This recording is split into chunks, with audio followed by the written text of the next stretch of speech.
Good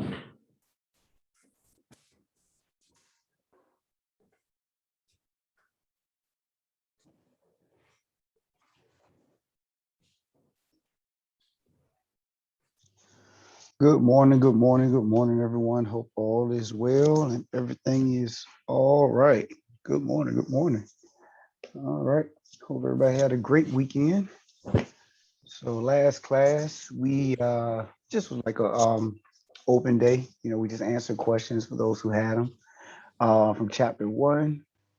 So don't forget, that stuff. That chapter 1's assignments are out there. Good morning, good morning, good morning. All right. So take a look at that stuff. Make sure you get it in. I think our due date, October 3rd. I believe that was the date. Anyway, it's in Math Lab. It should be adjusted. So today we're going to get into chapter 2. Where did my notes go? Quick question. How do you want us to submit the worksheets for our test? So the scratch work? Yes. You can either take a picture with your phone and email it or scan it and email it. Yep. Anything like that would be fine. There's no real format to it. Yeah.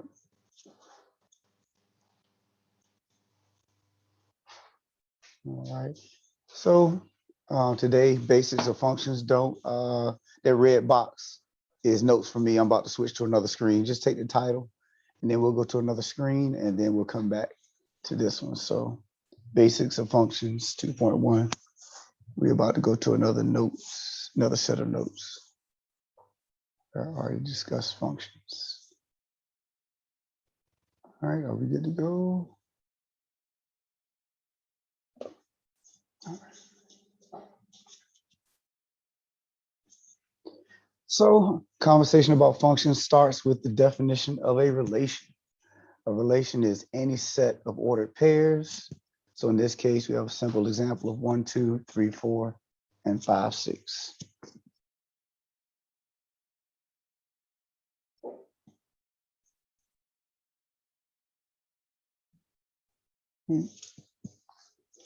Your domain is going to be a set of all of your first components of the ordered pairs.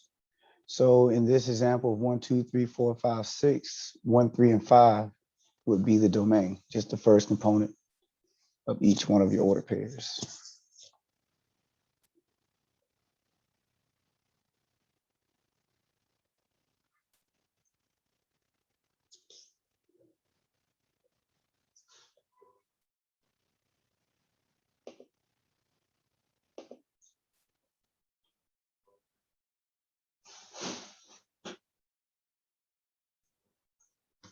And then your range is going to be a set of all of your second components of your ordered pairs. In this case, would be 2, 4, and 6.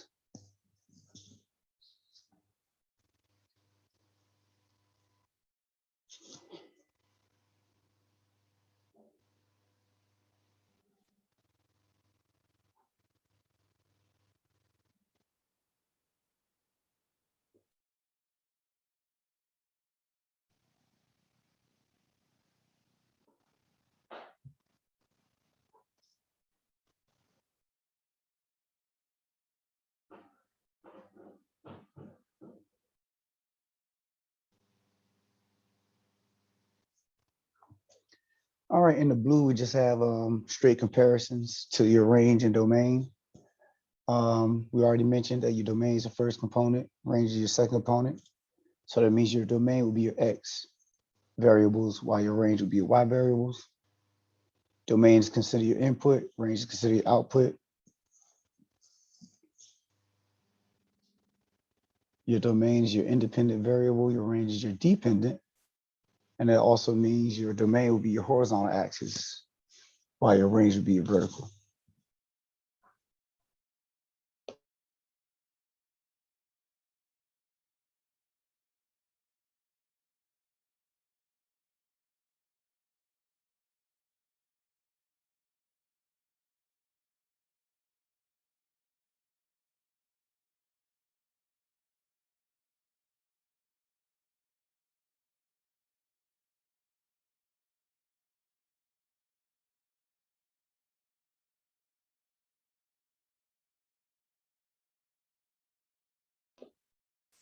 All right, scroll up.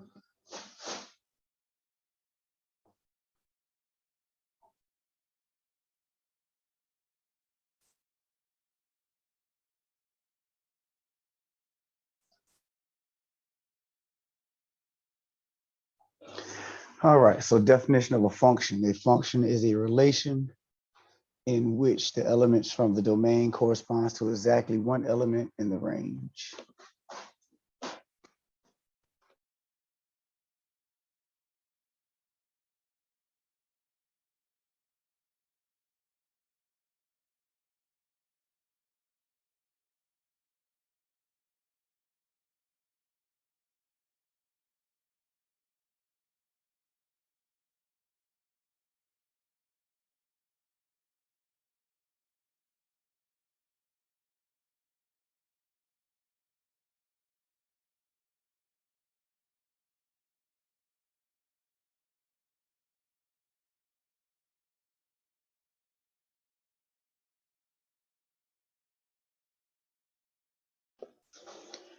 All right, so once again, a function is a relation in which the elements from the domain corresponds to exactly one element in the range.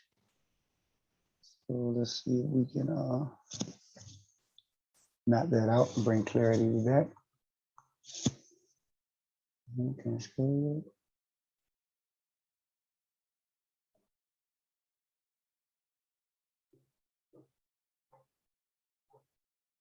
Yep, just don't let me forget.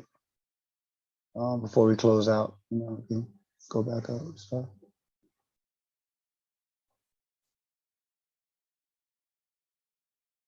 So back down to black. All right, so let me erase some of this. So the first one, determine whether each relation is a function. So in this case, we have 1, 2, 2, 6, 3, 8, and 4, 9. So what would be the easiest way to show whether we have a function or not is by creating a mapping.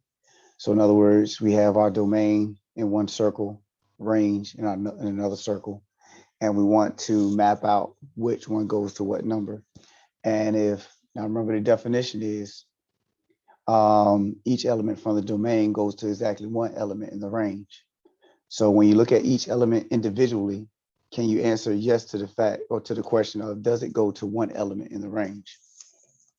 So when I look at this one, does 1 go to anything but 6? Or does 1 go to one element? The answer is yes. Does 2 go to one element? The answer is yes. Now it may be going to the same element as 1, but the question is, does it go to one element? And the answer is yes. All right. Does 3 go to one element? The answer is yes. Does 4 go to one element? The answer is yes. So if you can answer yes for all of those, then yes, it is a function. All right. Does each one of your elements in your domain goes to one element in your range? Go to one element in your range. If the answer is yes for each one of them, then you do have a function. All right, question before we do another one.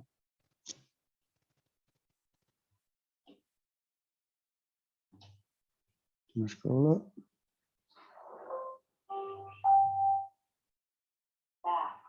All right.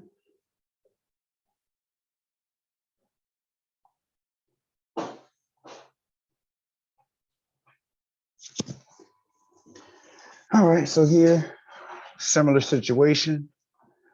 Want to know, is it a function? So we have 6, 1, 6, 2, 8, 3, 9, 4. Our domain is 6, 8, 9. Range is 1, 2, 3, 4. And once again, we're going to ask ourselves, look at each one of your elements in your domain individually and say, does this value go to just one value in the range?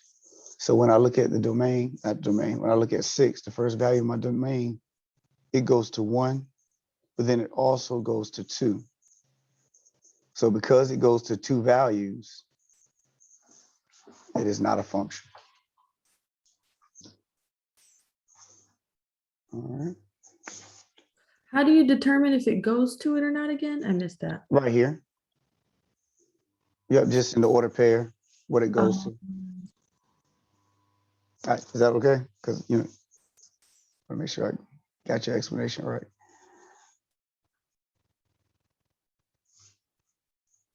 All right. Now, keep in mind also, this was given. It wasn't anything for you to calculate. They gave us these order pairs. So they're telling us by setting it up in the order pair, 6 goes to 1, 6 goes to 2, 8 goes to 3, 9 goes to 4.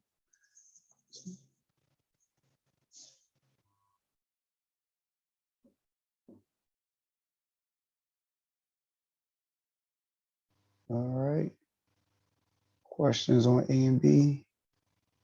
A or B?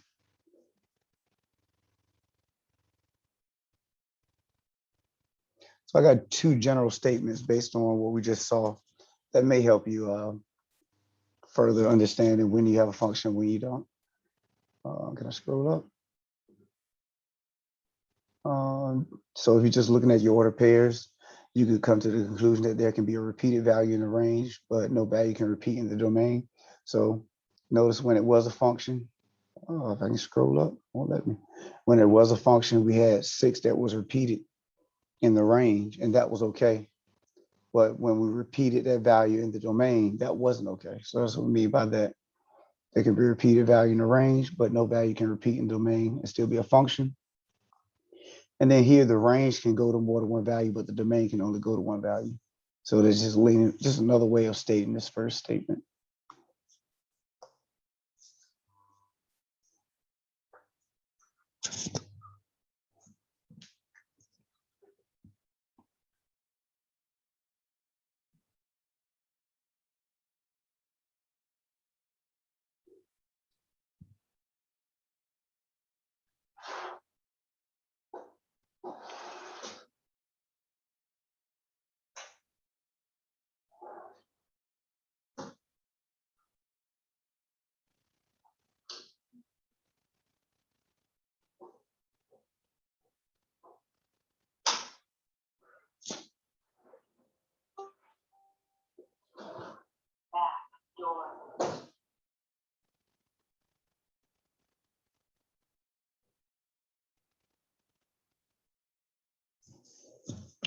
All right, are we good to go?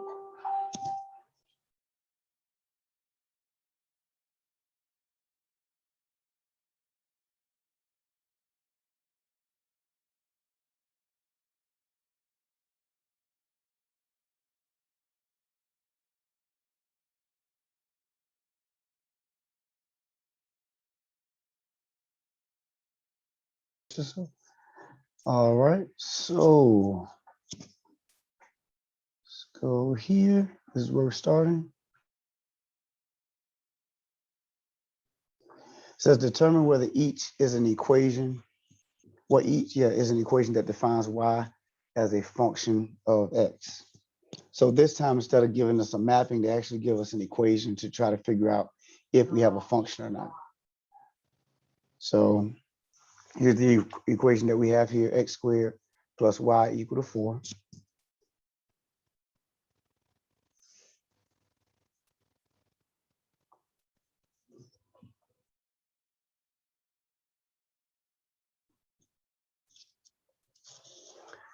All right, so whenever you have an equation and you want to figure out if it is a function, in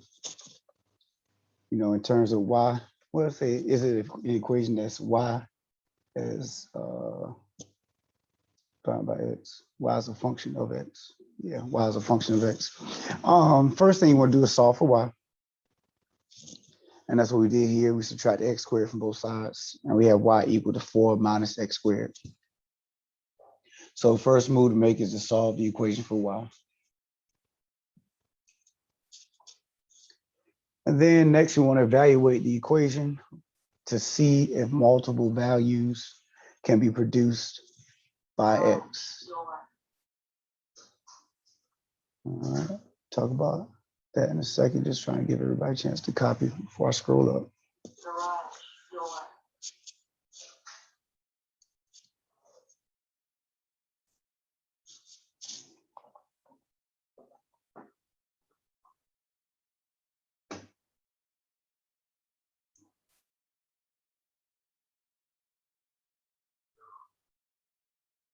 All right.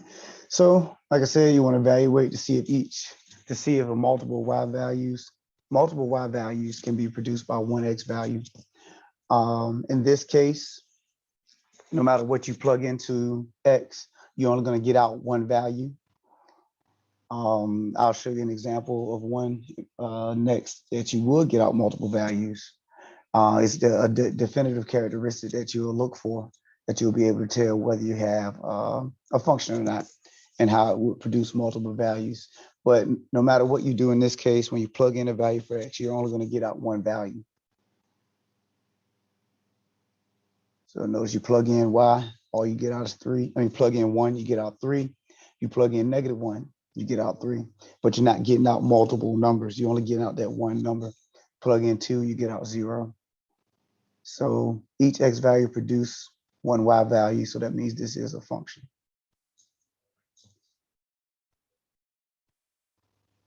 And like I said, the next one, you'll see how it looks when something produces more than one value for y.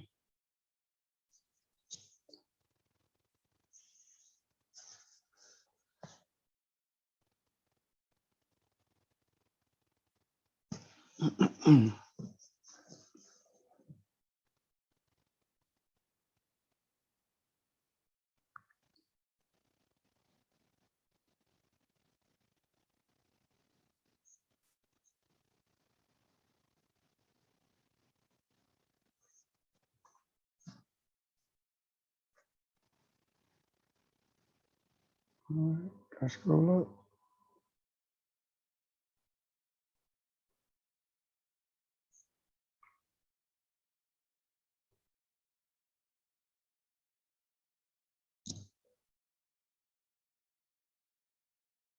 I don't think I mentioned, but over here is just the work, how we got those values. Plugging in 1, got 3. Plugging -1, got 3. Plugging 2, got 0. But Is there a reason why you plugged in those exact numbers? nope, just testing it out. You could choose any values. Okay. Mhm.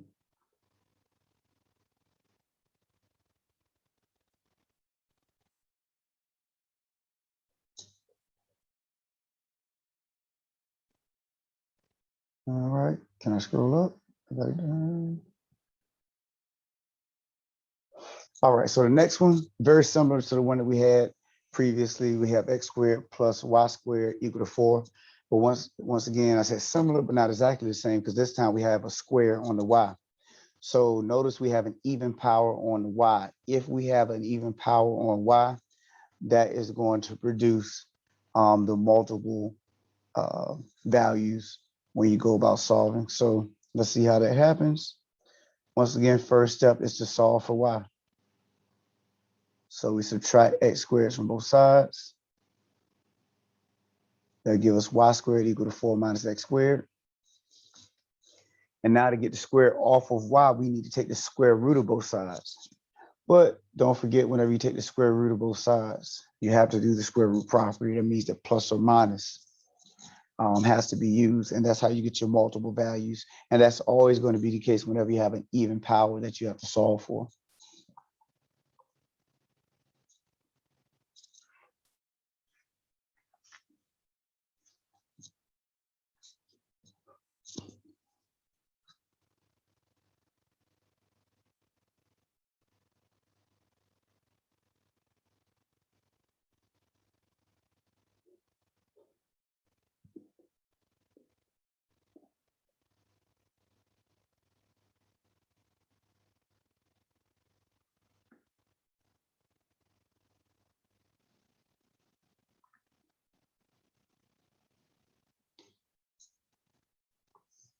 All right, everybody okay?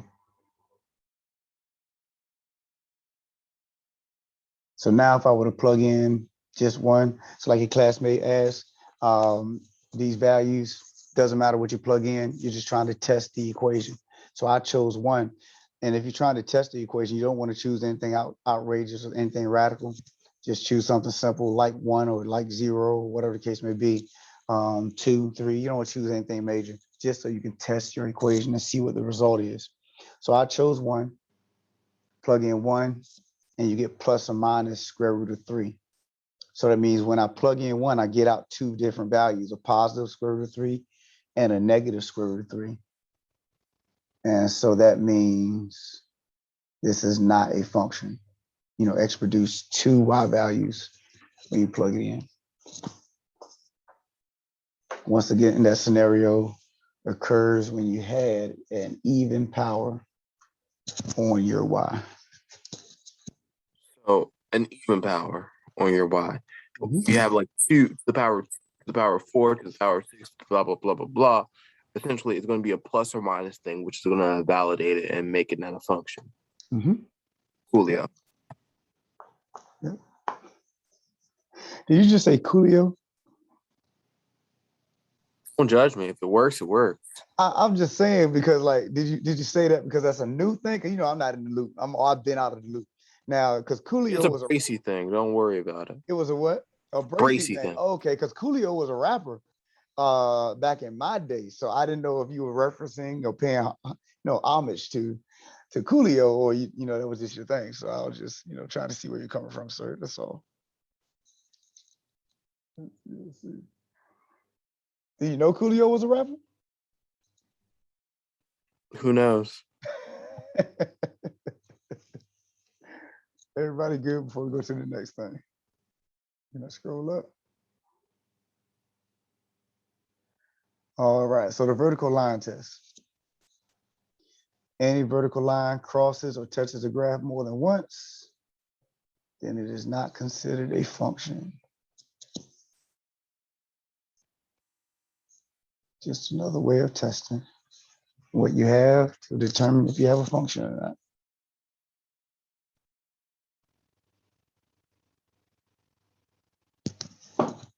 All right, so if you have a circle, draw a vertical line through it, touches it twice, so it's not a function.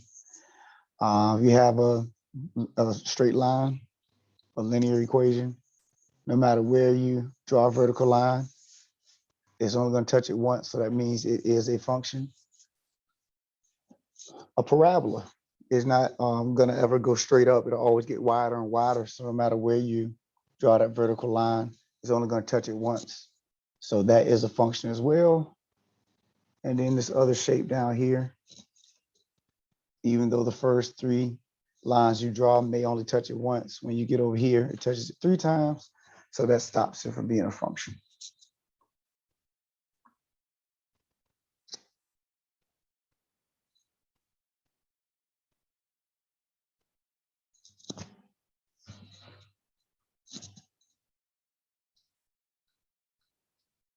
All right, questions, any questions?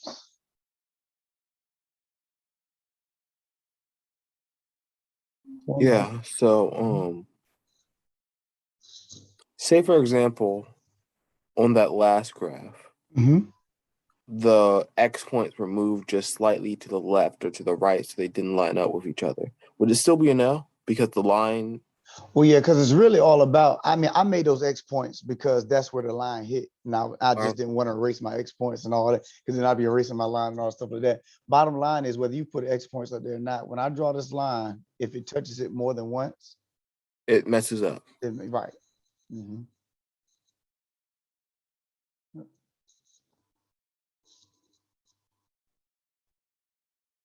Yeah, those X points were just representation of where the line hit.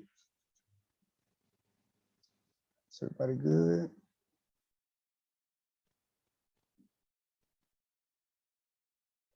Okay, last thing out of this section is function notation.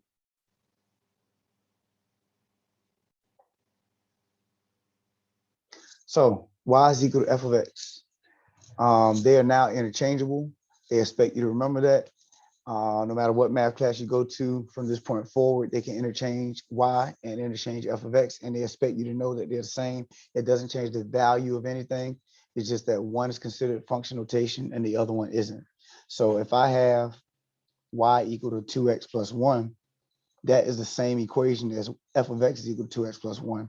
It's just that one is in function notation and one is not.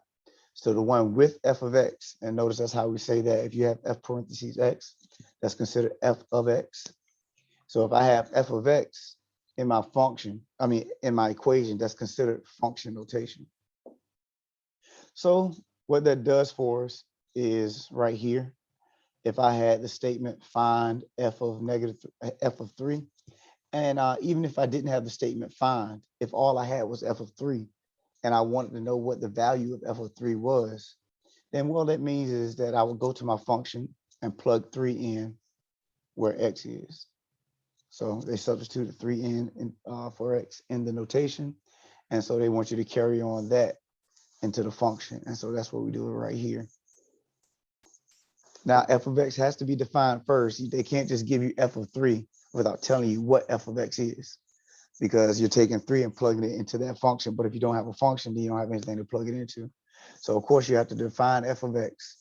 And then from there, in this case, you will plug 3 into that function. And that's 2 times 3 plus 1, which will end up giving you 7.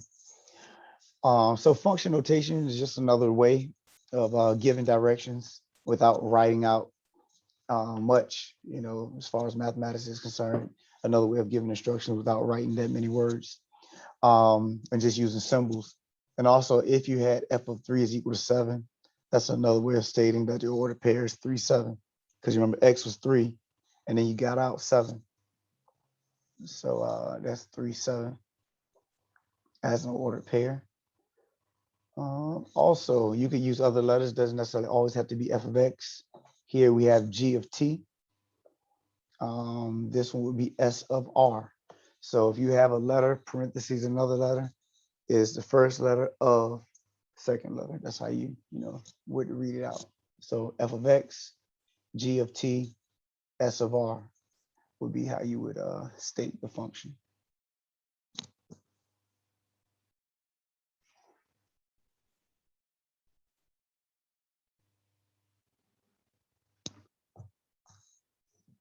Any questions?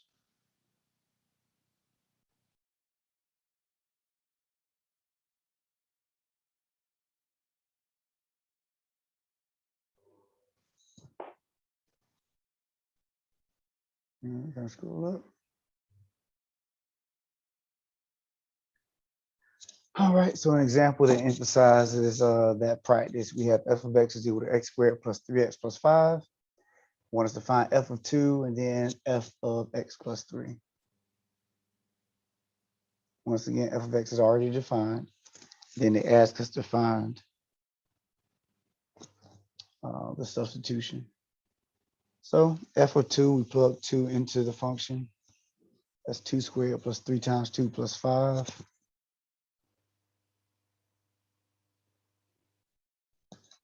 And doing a calculation, you'll get 15.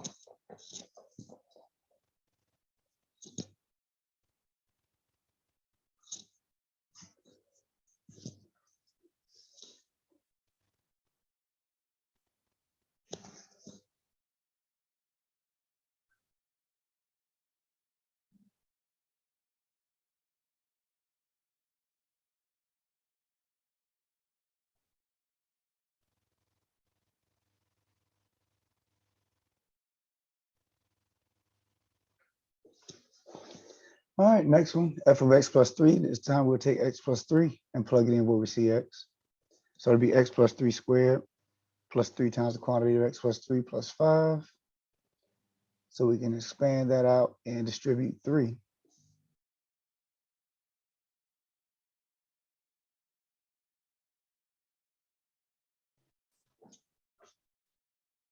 So x plus 3 squared is x plus 3 times x plus 3. You see the expansion over there in the blue circle. That'll ultimately give us x squared plus 6x plus 9. Distribute to 3, 3x plus 9 plus 5. Thank you. And then combine your like terms. So that's 6x, 3x. That'll give you 9x. Then 9 plus 5 is 23. So that would be a most simplified expression. Any questions? Any questions?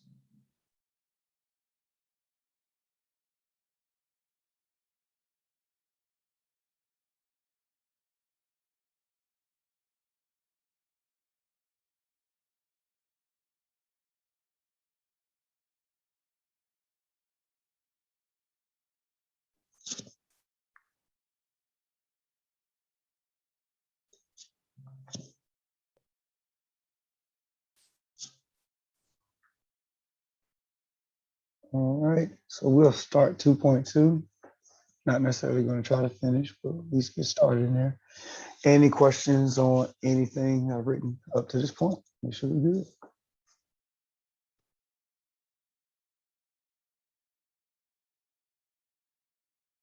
Scroll up.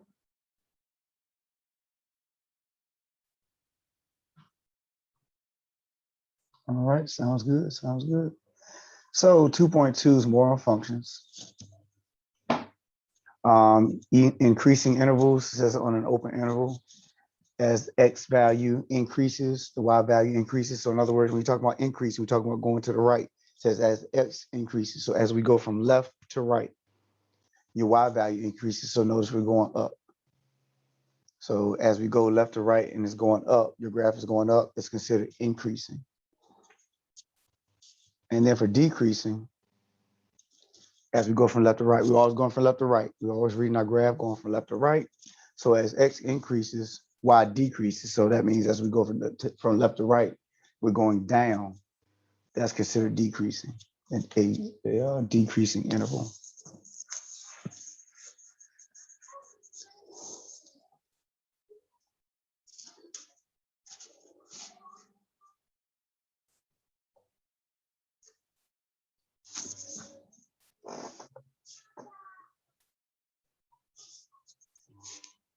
Mhm.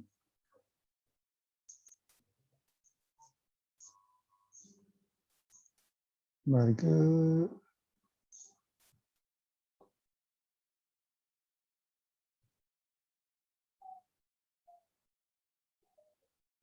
And then the third one is a constant on an open interval. As X increases, the Y value stays the same. Probably don't increasing. All right, so it's just a straight line, stays the same. Horizontal line, I should say, not straight line, but horizontal line.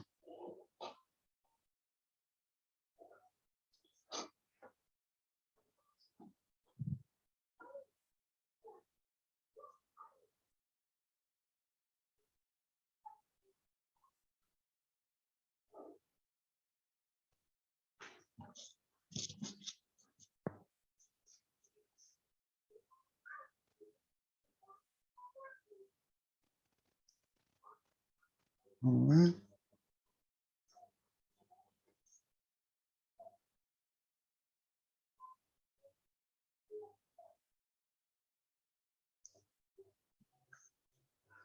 All right, so first example, well, I think probably the only example that deals with this, state the intervals in which it is increasing, decreasing, or constant. All right, erase some of the stuff so we can walk through it. So everybody doing constant? Almost. Okay.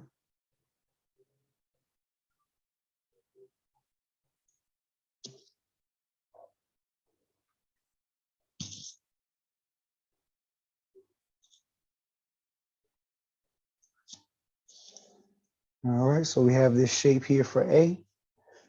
And we want to state the intervals in which each graph is increasing, decreasing, or constant. So notice I'm putting a red box that we always use our X values. Remember, we're going from left to right. We're talking about as X increases, what's going on with Y. So our intervals will be set up by our X values. So starting here, we're coming from negative infinity and we're going up. We're going up to this point. That's our first place, change in direction, I guess you would say. So that's increasing. So we're going from negative infinity to -2. So -2 is this point right here in X.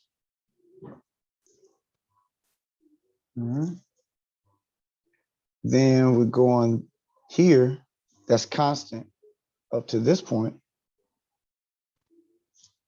So we go from -2 to +2, constant.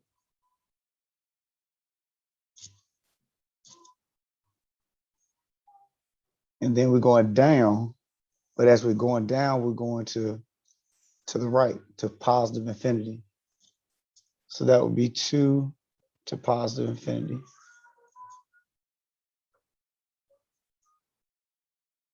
All right. Questions on what we did there. And notice everywhere we use parentheses. When we're setting up these intervals, these are open intervals, so we don't use bracket on any of these, using parentheses. So you don't put the range second? You You don't put the range second? said Like, the range? yeah, because like Oh, okay, I got what you're saying. No, these aren't ordered pairs, these are intervals. okay. Yeah, Okay, so now if you were setting up if you were setting up ordered pair, then right, you would do X and Y, but these are actually intervals. all right, man. Yep. Also wouldn't be possible because both of them. Okay. Mhm. All right, questions on that before we go to B? Do it again.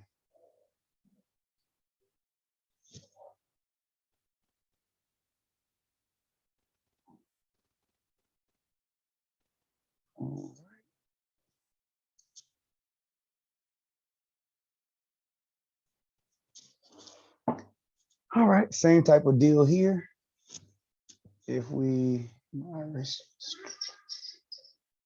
so initially we're coming from the left. So we're coming from negative infinity down. And we're going to 0. Now we're looking at our X value. What is our X value at this point before it changes direction? It's going to be 0. So we're coming from negative infinity to 0. That's decreasing because it's coming down. Then it's going up. So it's going from 0 to 2. And it's going up. So that's increasing. And then from 2 to infinity, it's going down. So that's 2 to infinity. And so we didn't have any constant intervals here. And notice we use the union symbol. Always use the union symbol, represents OR for us.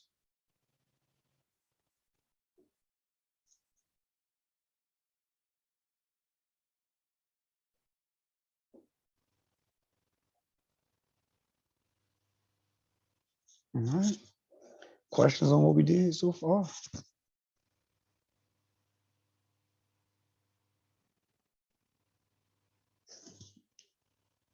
That U.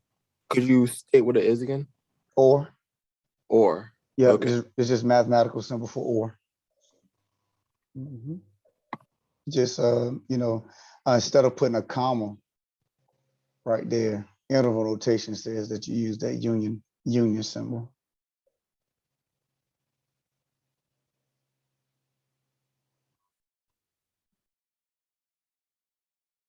All right. Why are there two different ones for the decreasing one again? Because they're going down right here and right here. It's just all based on the flow of your graph. And so in this case, we have two intervals that are going down. Okay. Yep. And that first one, we had one going up, one constant, and then one going down. In this case, we have two going down and one going up. So it's all based on that graph that you're looking at.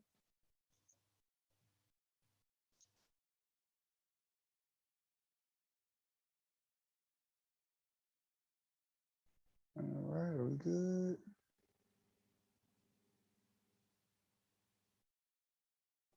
So they introduced the concept of relative extrema. They don't really talk about how to calculate it, but it is something that you'll see more so in calculus. So they don't really get into it too much. I think they say use a graphing tool to see it. So if you don't know how to use a graphing tool or you don't have a graphing tool, always feel free to get with me on that. And I can, all you do is Google graphing tool and they have plenty of them, or graphing calculators, plenty of free stuff online. Desmos is one of them. All you have to do is type in the function and it'll give you the graph. But yep. So, but feel free to get with me on that. But relative maximum, the maximum value relative to an open interval. Relative minimum, the minimum value relative to an open interval.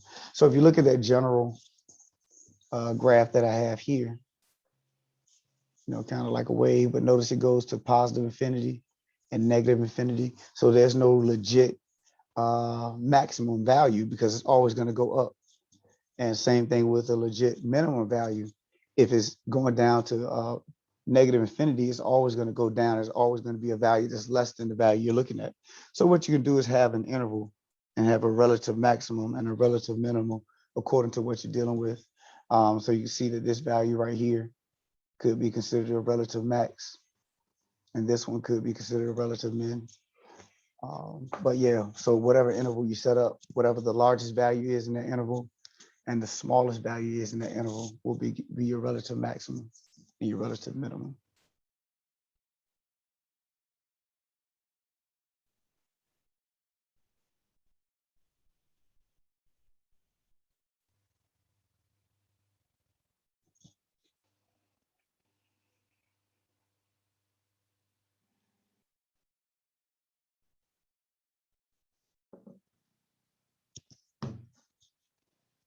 All right.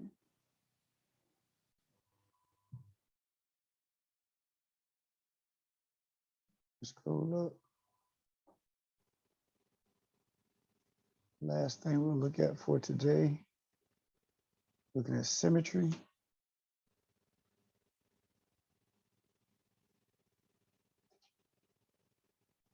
All right, everybody good. So definition of symmetry. So we have three different symmetries that we want to look at. Symmetric with respect to the y-axis, symmetric with respect to the x-axis, and then symmetric with respect to the origin. So looking at the first one, symmetric with respect to the y-axis, for every point on the graph, the point negative x, y is also on the graph. So the way we would test for that, that type of symmetry is we'll substitute in negative x for x in the equation.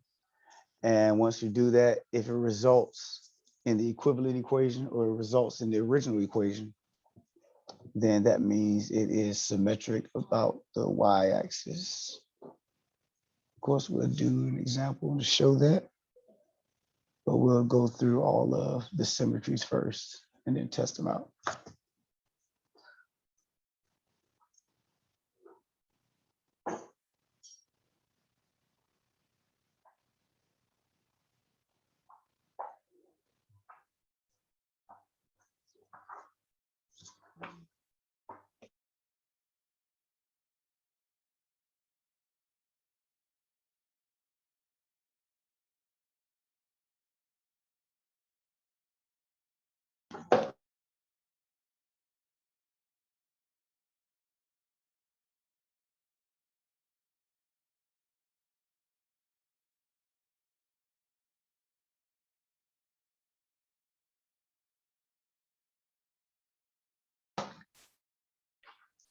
All right. Next one, symmetric with respect to the x-axis. For every point on the graph, the point x negative y is also on the graph. So this time we would plug in negative y for y. And then if the equation results in an equivalent equation of what you originally had, it will be considered symmetric.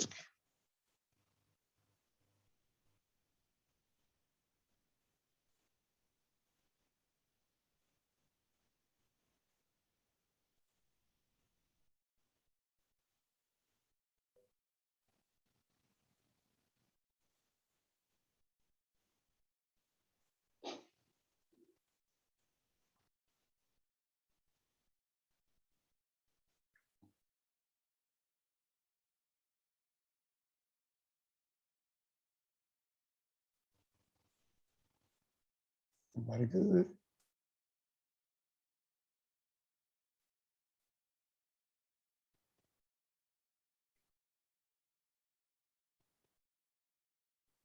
And the last one, symmetric with respect to the origin.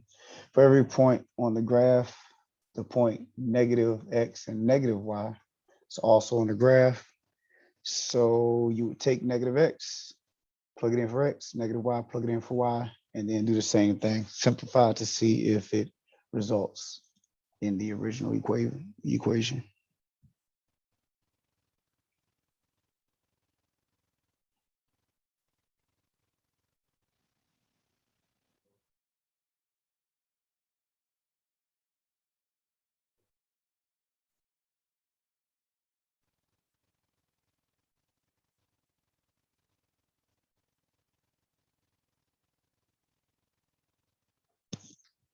Oh, someone said something. Is that enough?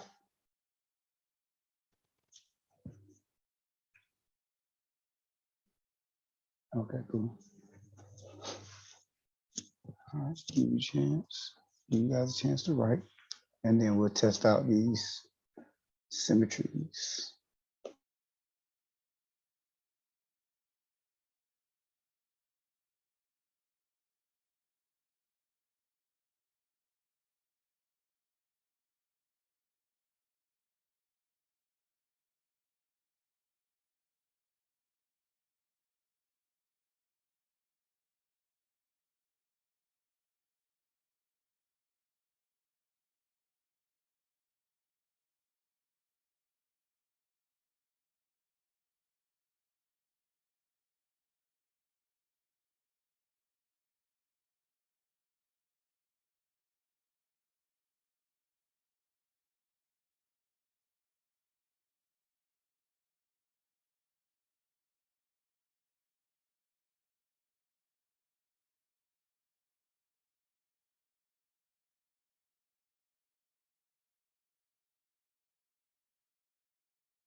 All right, can we scroll up some?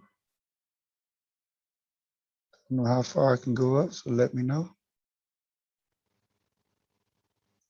All right, so the example we have that will help us to test out these three symmetries says determine the graph of x equal to y squared minus 1 to determine whether the graph of x equal to y squared minus 1 is symmetric to the y-axis, x-axis, or the origin. So it doesn't matter which one you decide to test first. They're separate, three separate tests. Neither one of them reflect the other or affects the other. So, you know, just take your time, try one at a time, and go from there.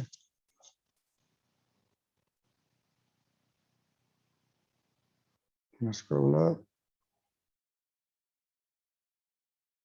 Good. All right.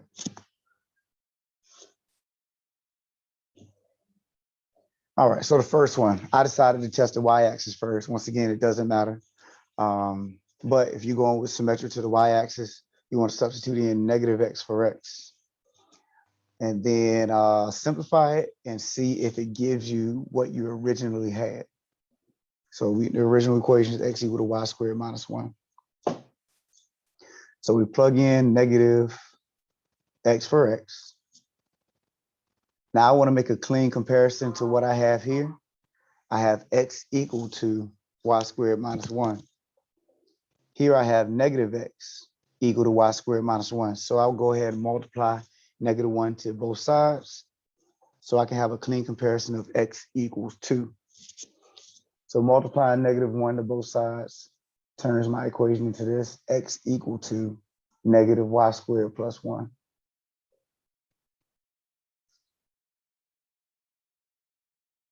All right. So since this is not the original equation, the function is not symmetric with respect to the y-axis.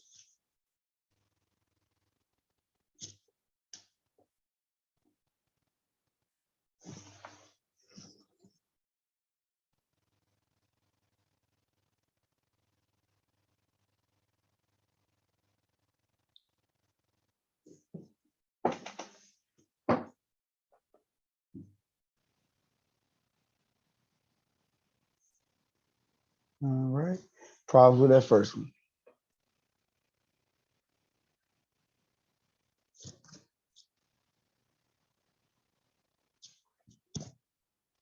All right. Can I scroll up some?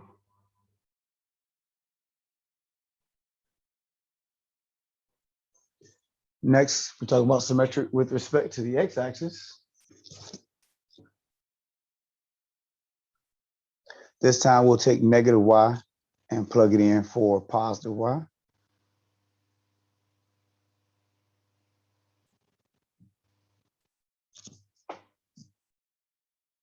That's what we did here. So we plug in negative y. So that's negative y squared. So, you know, negative to negative is positive. So that ends up being positive y squared, you know, once you simplify it.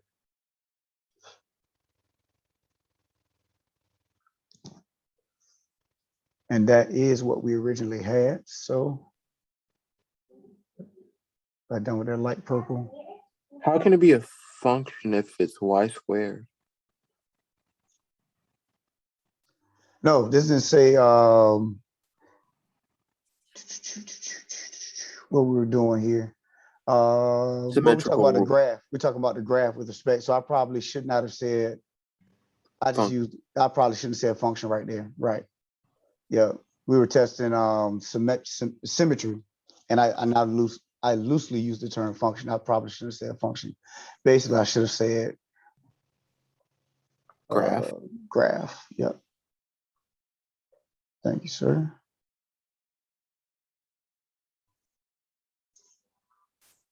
Yeah, so I'll probably go back and change all of those, but yeah, that's a better use of term. I need to notice.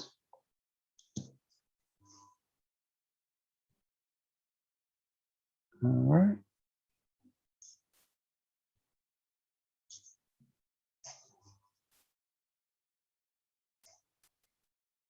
Any problems with that one before we look at the last one? Make sure we're okay. I think I said thank you, Mr. Bracy, but if I didn't, thanks. Appreciate it. All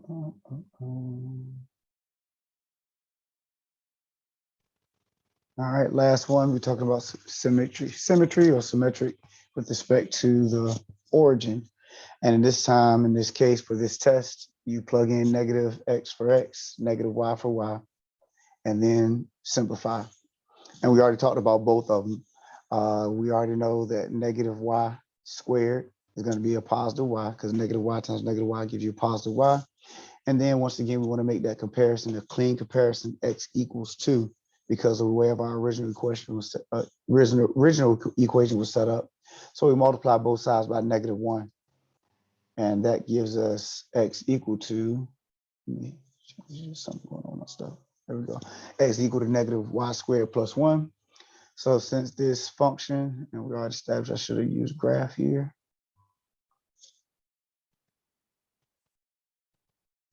It is not the original.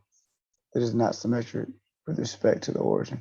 Probably said, trying to think, should I say equation? Since you're doing equation, we're looking at the graph, but either way, graph or equation is better than saying function. So, yeah.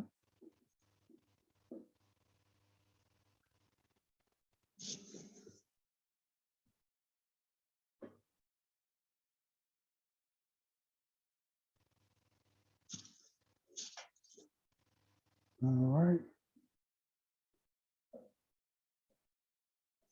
Questions on what we did?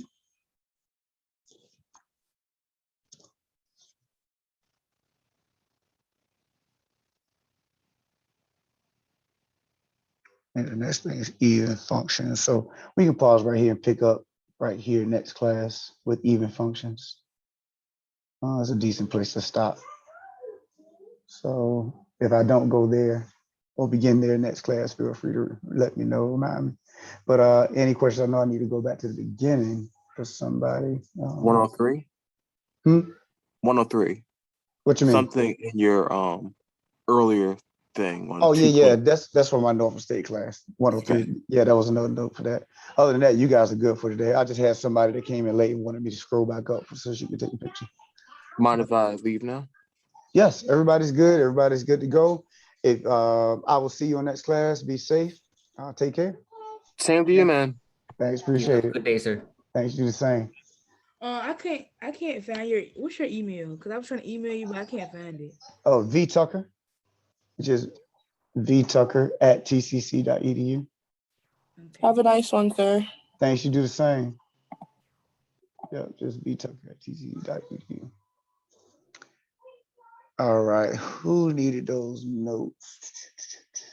Yep, you have a good one. Somebody needed notes.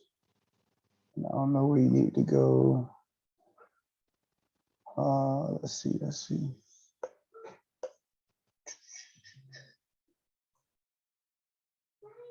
Let's see, somebody. Oh, I didn't need them because it's just a title. Say again now. I said I don't need it because it's just a title. All right, so now we also went to another page. Let me go to 154. Make sure you got the top of that. So that was, Okay. it was the title, and then I went here. So I don't know if you got this part. Yes, I got it. Okay, well, yep, that's all we did. Okay, thank you. Yep, not a problem. All right. So you guys are good, everybody good? I had a quick question. Mm-hmm. So you said that if we have a calculator, that you can tell us how to graph this stuff? Mm-hmm. Well, I hope. It always depends on what you got going on. I got the TI 84 plus. Okay. Mm-hmm. So I think this one's capable of that. Yeah, it should be. Okay. So how can we, or when Can can you we put go? it up to the screen? Hold on, let me stop the share so I can get up there. Yeah, it should be that blue button. I think it's a blue button. Doesn't it say Y equals? The blue It's button, got a top lot left. of I'm buttons. sorry, top Oh, left. okay. That blue one up there, Yeah. that one says second. Second, okay, where's your graph button? Go down, pull it down some for me. No, you went up. Yep. So gray. All right, hold on. You said that's the TI 84 plus. 84 plus. Give me a second. TI. I know it when I got it in my hand. The only thing I've been able to figure out how to use it for is to get the square root of something. Yeah. So now, yeah, so that's a Y equals up to the top row, that gray button. Okay, so it's this one. Uh-huh. Hold on, let me get back to you. Yeah, so you should. Oh, so you put the blue and it says stat plot? Let me see. Because if you hit the blue and then that button that it says stat plot. Yeah, well, you should be able to hit just the gray. Okay, So you didn't hit second in that gray button, did you? no, I Yeah, haven't tried it at all. yeah, hit that Y equals button, and you should be able to put a function, type in a calculator into that. I mean, I can type an equation into that once you hit the Y equals. Oh, Lord. All right, I see a lot of YouTube tutorials in my future. All right, thank you. Okay, I'm gonna look at it some more because I just had a regular 84 plus have a few extra features, so I have to familiarize myself with it, and then we can come back and talk some more about it if you can't figure out something. Okay, thank you. Okay, all right, have a good one. You too. Mhm.